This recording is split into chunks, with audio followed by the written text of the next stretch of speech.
Hi, this is Dr. John Bergduff. In this video, I want to show you another geometric transformation. This one is going to be called a dilation. Now, this operation will be different from some other operations I've shown you, namely reflection, translation, and rotation. Those three are what we call rigid motions. When you perform any one of those on a two-dimensional object, you preserve both the shape and the size. And that results in what we call a congruent figure, which is simply same shape, same size. This transformation is different. It preserves the shape, but it changes the size.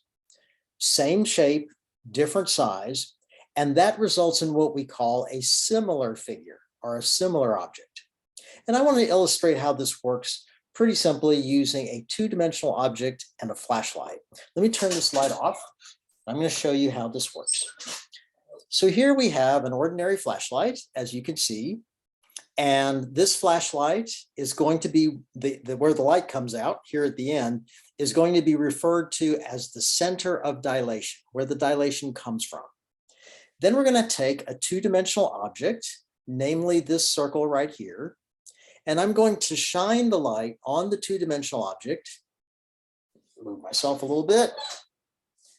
And I want to notice that, as you can tell, it casts a shadow on the wall behind me that's determined by the location and shape of the object and that center.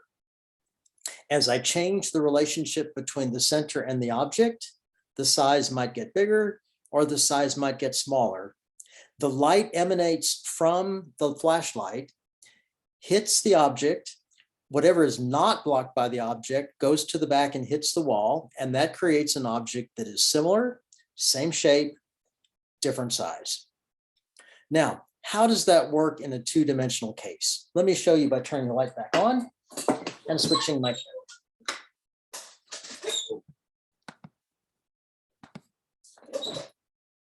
So here you will see a triangle that you may remember seeing before. I have used this triangle before. I call him Spike. And the instructions are that we want to dilate Spike with respect to the center shown. So imagine that's where your flashlight is, and a scale factor of 2. You'll always have to have a center of dilation and a scale factor. That's going to give you the sense of how much it's going to be dilated. Now, this is actually a really simple process. If the scale factor is 2 and the center is shown right here, what that simply does is it doubles all distances. And with a fairly simple polygon like this triangle, what you can simply do is focus on the vertices of the polygon and where they will transform to. So let me pick this point right here, kind of on the backside of Mr. Spike, and tell you what I mean by that. I've got a ruler here, and I'm measuring the distance from the center of dilation to that point, and I notice that it is 2 inches.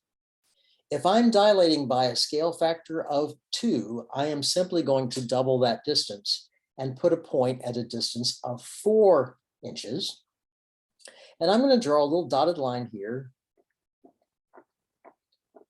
so you can see the original distance and the dilated distance, which is doubled.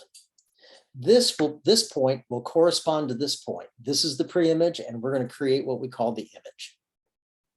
Now, we will do that with respect to all 3 vertices of this triangle, and that'll get me the entire shape.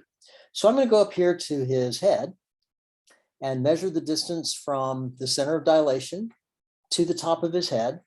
And I notice that this time it looks like it is 1 1/8 inches. I want to double that. So if I double 1 1/8, it will give me 2 2/8. 1 1/8 times 2 will give you 2 2/8. 2/8 is the same as 1/4. So I need to go out to a distance of 2 1/4, line these up. 2 1/4 would be right about there. And again, I'm just going to draw this dotted line. Imagine this represents the very edge of the shadow as the flashlight comes from this point and hits the object and casts an image on the wall behind. We simply do that with all 3 vertices. So we're going to pick this vertex as well. I want to measure the distance from here, the center of dilation, to that vertex. And to me, that looks like it is at 2 7/8 inches. Let's say that that's 1/8 of an inch short of 3 inches. That'll be easier to multiply by 2. If it were exactly 3 inches, then the distance would go out to 6 inches. But if it's 1/8 of an inch short here, you'll be 2/8 of a unit short, 2/8 of an inch short here, and that would put you at a distance of 5 3/4 inches, 1/4 inch short of 6. So that point is way out here. And again, let me just draw this dotted line showing how we project this corner of Mr. Spike all the way down to here. And now you can see that point as well. These 3 points will be the vertices of the image of Spike, who is the pre-image. And so to get the shape exactly, you simply connect these points like this,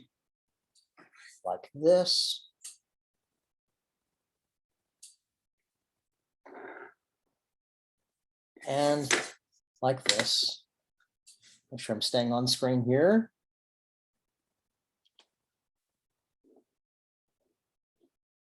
Let's take that away and see how it looks. Yeah, I think that looks pretty much like it. Same shape. Everything is doubled. So the size of Spike is doubled. That's a dilation factor of 2. You can see the shape is the same. I guess to be complete, let's put his face on there. Make that bigger too. So you have Spike and his big brother, Big Spike. And that's how you do a dilation in 2 dimensions, which creates what we call a similar figure. Thanks.